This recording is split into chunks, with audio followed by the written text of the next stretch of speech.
నమస్కారం అండి. భగవద్గీతలో నేడు 18వ అధ్యాయము మోక్ష సన్యాస యోగమునందు 71వ శ్లోకము తాత్పర్యం వినిపిస్తున్నది మీ విజయభాస్కర్.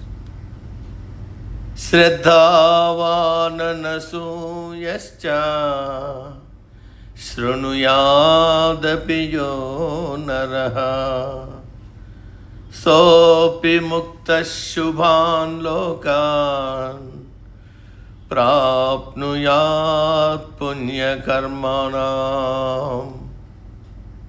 తాత్పర్యం: గీతను చదివినవాడు, గీతను అధ్యయనం చేసినవాడు, తాను బాగా అధ్యయనం చేసిన గీతను ఇతరులకు చెప్పేవాడు పరమాత్మకు ఇష్టులు అన్నారు. కానీ విన్నవారి సంగతి ఏమిటనే సందేహం వస్తుంది. వారి గురించి ఈ శ్లోకంలో వివరించారు శ్రీకృష్ణ పరమాత్మ. ఎవరైతే ఈ గీతాశాస్త్రమును శ్రద్ధాభక్తులతో, గీతాశాస్త్రం మీద నమ్మకంతో, ఇతరుల మీద అసూయ ద్వేషాలు లేకుండా వింటాడో అతడు పుణ్యములు చేసిన వారు ఏ లోకమును పొందుతారో ఆ లోకములు పొందుతాడు. కానీ దానికి ఒక అర్హత పెట్టాడు. గీతను వింటేనే చాలదు. గీతలో చెప్పబడిన విషయాల మీద నమ్మకం ఉండాలి. ఏదో చెప్పాడు, ఏదో విన్నాము అనే విధంగా ఉండకూడదు.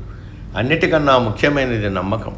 నమ్మకం లేకపోతే ఈ శాస్త్రము సరిగా అర్థం కాదు, మనసుకు పట్టదు. కాబట్టి గీతలో చెప్పబడిన విషయాల సంపూర్ణ నమ్మకం ఉంచి వినాలి.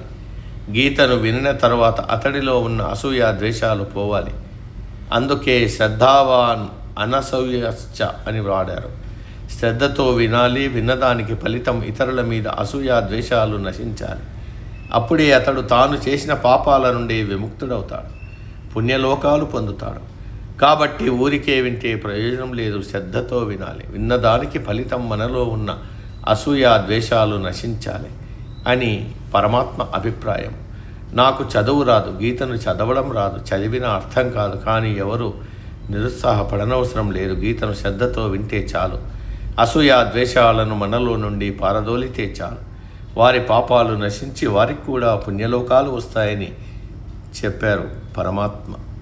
నేటికి సమాప్తం. తదుపరి శ్లోకం రేపటి రోజు. సర్వే జన సుఖినో భవంతు.